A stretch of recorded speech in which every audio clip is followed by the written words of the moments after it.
Bonjour, ici JP Leroux pour vous parler de musique. J'espère que vous allez bien. Aujourd'hui, j'ai décidé de vous faire une petite émission spéciale sur des albums que, personnellement, je trouve vraiment mauvais ou très décevants. On a tous dans notre collection de disques des albums qu'on aime beaucoup et parfois, même nos artistes préférés peuvent faire des erreurs de parcours et nous faire des albums qu'on trouve franchement mauvais. Alors, je commence tout de suite avec le groupe Styx et l'album Brave New World. C'est un album sorti en 1999. En fait, c'est le dernier album que le groupe a fait avec Dennis DeYoung. Ensuite, ils vont le remplacer par Gowan, l'excellent chanteur et claviériste. Mais en 99, l'album Brave New World, je me souviens, quand je l'ai acheté, j'étais vraiment très enthousiaste à découvrir un nouvel album de Styx. Dans le fond, les albums de Styx qui ont sorti dans les années 70, moi, je les trouve vraiment très bons. Equinox, Cornerstone, The Grand Illusion, des très bons disques. Mais avec cet album-là, disons que juste la pochette m'inspirait pas très confiance. Le reste de l'album, on a des chansons un peu insipides, des rythmes un peu mous, ça décolle pas vraiment. C'est, disons-le, assez ennuyeux. En deuxième position, plutôt mon deuxième choix, Iron Maiden et l'album Virtual Eleven. Dans le fond, c'est l'album qui est sorti en 1998, produit par Steve Harris. C'était le dernier album avec le chanteur Blaze Bayley. Donc, c'était le deuxième album avec Blaze et le dernier. Et cet album-là, on dirait que, je sais pas, le groupe était en recherche peut-être de direction. Les sons, Steve Harris utilise des sons de clavier qui sont complètement démodés.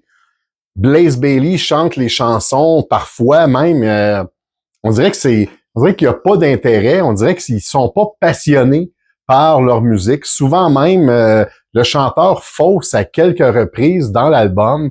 Les chansons sont un peu ennuyantes, malheureusement aussi. Encore un exemple d'une pochette qui a très mal vieilli. Heureusement, par la suite, Iron Maiden va être de retour avec Bruce Dickinson et Adrian Smith. Donc, une autre petite déception à l'époque quand je l'ai acheté. Virtual Eleven d'Iron Maiden.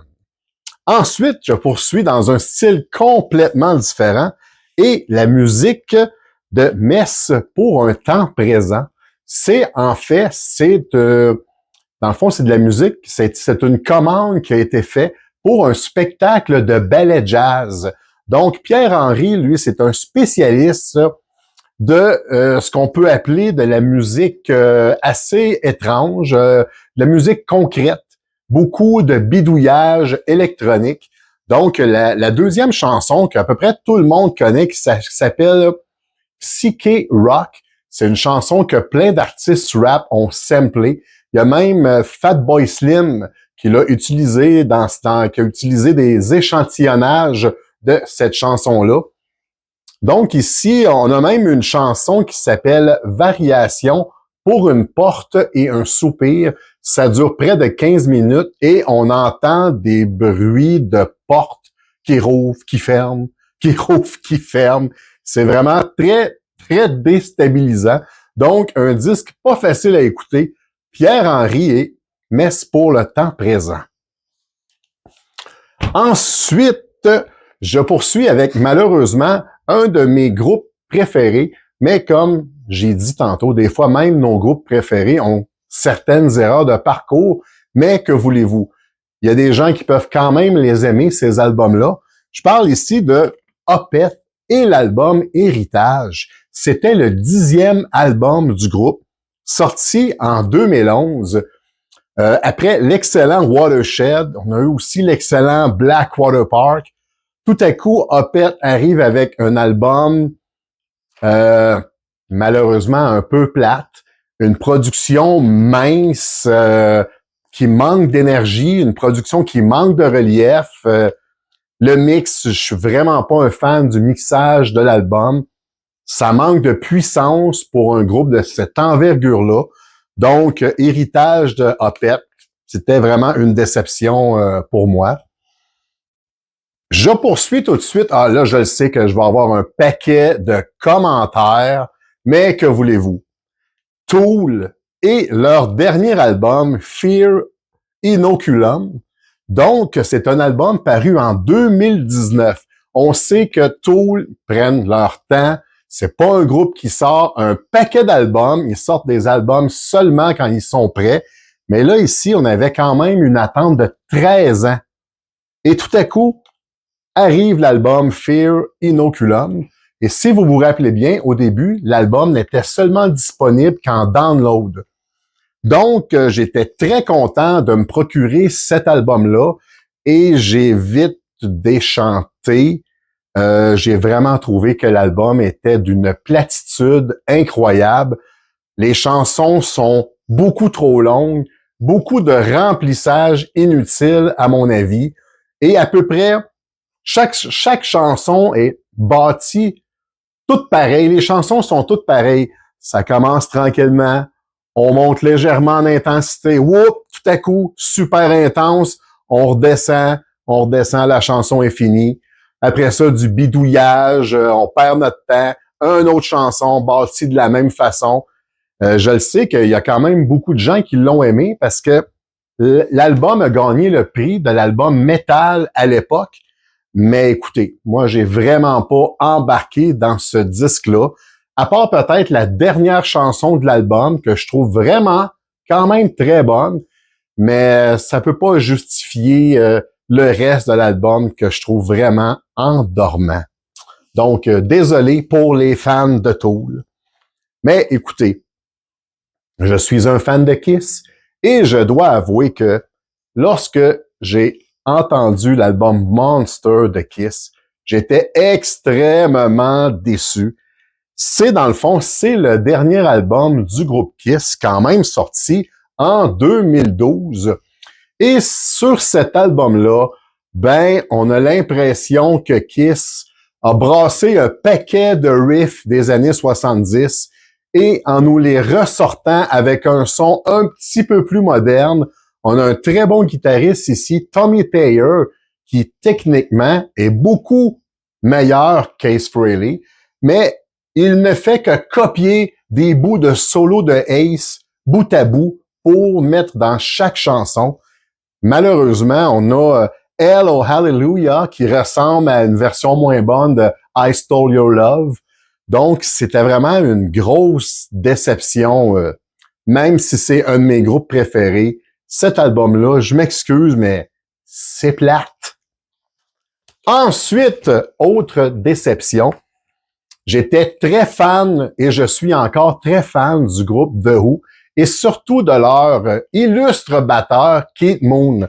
Donc, quand j'ai su que Keith Moon avait sorti un album solo en 1975, j'ai tout fait pour mettre la main sur cet album-là. Donc, quand finalement mon disquaire préféré l'a reçu en magasin, le disquaire m'a même averti. Je te le dis, achète pas ça, c'est plate. Mais comme je suis un fan de Keith Moon, j'ai dit non, ça peut pas être si pire que ça. Donc, j'ai acheté l'album solo de Keith Moon qui s'appelle Two Sides of the Moon. Écoutez, il s'est entouré de ses amis, de ses grands amis. On retrouve Ringo Starr. Il y a des membres des Stones aussi, des membres des Beatles qui jouent avec lui sur l'album. Donc, on a vraiment une pléiade d'invités. Mais malgré ça, le gros problème, c'est que Keith Moon chante. Il a vraiment pas une belle voix. L'autre problème aussi, c'est que Keith Moon, il arrive en studio, il est jamais à jeun, il est toujours sur le party. Et c'est à peu près ça que ça donne, un gros millimélo de n'importe quoi. Je le garde quand même dans ma collection parce que je suis un fan de Keith Moon, mais c'est vraiment pas bon. Ensuite, Un groupe que j'écoutais beaucoup dans les années 80, c'est le groupe Dokken. Moi, j'étais très fan du guitariste George Lynch. Là, arrivent les années 90 avec la période grunge. À ce moment-là, si vous vous rappelez, beaucoup de groupes hard rock et de glam rock ont essayé d'embarquer dans le bateau du grunge, parfois avec des bons résultats, mais la plupart du temps avec des résultats très décevants. Et je parle ici de l'album Dysfunctional de Dokken, sorti en 1995. Écoutez, j'ai pas grand-chose à dire d'autre que c'est dole, c'est plate, il manque d'énergie. Tout le bon côté mélodique du groupe Dokken est complètement effacé de ce disque pour une espèce de copie grunge qui se faisait à l'époque. C'est vraiment pas intéressant. Très, très grosse déception. Ensuite, il faut absolument que je vous parle des Beach Boys. Et vous savez que les Beach Boys, dans les années 60, avaient une guerre amicale avec les Beatles au niveau de l'innovation musicale. Donc, les Beatles en 1900... Non, pas les Beatles, excusez-moi. Les Beach Boys en 66 sortent l'album Pet Sounds, qui est vraiment un album complètement génial.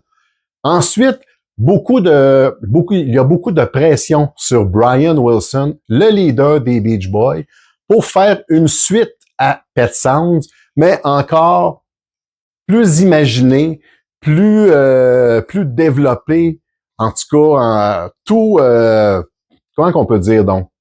Brian Wilson va mettre toutes ses énergies pour faire l'album des albums et un méga classique. Il s'enferme tout seul dans son studio. Il va louer à peu près 12 studios. Il engage des musiciens exceptionnels et il il dit aux médias qu'il va sortir l'album du siècle et son album va s'appeler Smile. Donc, la compagnie de disques est derrière lui. Ils ont un méga budget, mais les mois passent et les mois passent et Brian Wilson est incapable de faire rien de satisfaisant pour la maison de disques. Et la maison de disques continue à faire des pressions et des pressions. Et tout à coup, Brian Wilson sombre lui-même dans une dépression, sûrement aidé par la consommation de substances. Donc, la compagnie qui veut absolument avoir un album se retrouve avec les bandes et des chansons qui savent pas trop quoi faire avec, tellement que c'est pas bon. C'est anti-produit. C'est des chansons de 2 minutes, dont une chanson qui s'appelle Vegetables, où on entend Brian Wilson éplucher des légumes. C'est vraiment très décousu comme disque. On sent que, premièrement, les Beach Boys sont clairement pas à jeun sur cet album-là. Et l'album, finalement, va sortir sous le nom de Smiley Smile. Et ce qui va surtout pas aider non plus le groupe à cette époque, c'est le batteur Dennis Wilson, qui se tient pas mal avec un nouvel ami très louche, un certain Charles Manson. Donc, dans les années 2000, Brian Wilson va réussir à sortir l'album Smile, et je vous le dis, c'est vraiment excellent. Donc, ici, l'album Smiley Smile des Beach Boys, un album vraiment mauvais. Et je termine avec la cerise sur le Sunday ici. Je parle du groupe Celtic Frost, et je sais que dans certains pays, il y en a qui prononcent Celtic Frost. Alors nous, au Québec, on dit Celtic Frost, et leur fameux album de 1988 qui s'appelle Cold Lake. Donc, moi, j'ai découvert Celtic Frost avec l'album To Megatherium et la vidéo Cycle of Tyrant. Il y avait vraiment une image un peu viking, c'est avec des bracelets de pique, puis du maquillage, puis il y avait quasiment un look un peu épeurant. Disons que Celtic Frost, c'est une des influences majeures dans le métal, ainsi que le black metal, entre autres. Donc, ils arrivent en 1988 avec un album influencé par Poison. Donc, des petites chansons de 3-4 minutes qui parlent de Sunset Strip et qui parlent de, disons, des sujets un peu très différents du satanisme que utilisait le groupe dans leur premier album. Un changement de look radical, probablement parce que la compagnie de disques voulait vendre plus d'albums. Donc, Tom G. Warrior, le leader, a même par la suite complètement banni cet album-là de sa mémoire. D'ailleurs, je pense qu'on a même de la misère à le retrouver sur CD, tellement qu'il est vraiment déçu de son album. C'est pas compliqué. Il dit lui-même que c'est un album de merde. Donc, Cold Lake de Celtic Frost. Je me rappelle moi-même, quand j'ai acheté la cassette à l'époque, je pensais que c'était un autre groupe. Là. Je comprenais pas pourquoi que c'était écrit Celtic Frost sur la pochette. Donc, voici, c'était mes petits albums. Si vous avez d'autres suggestions, vous pouvez m'écrire dans les commentaires si vous avez des albums de vos groupes préférés et que des déceptions plutôt, vous pouvez m'envoyer ça dans les commentaires. Merci beaucoup et je vous souhaite une bonne fin de semaine et à la prochaine.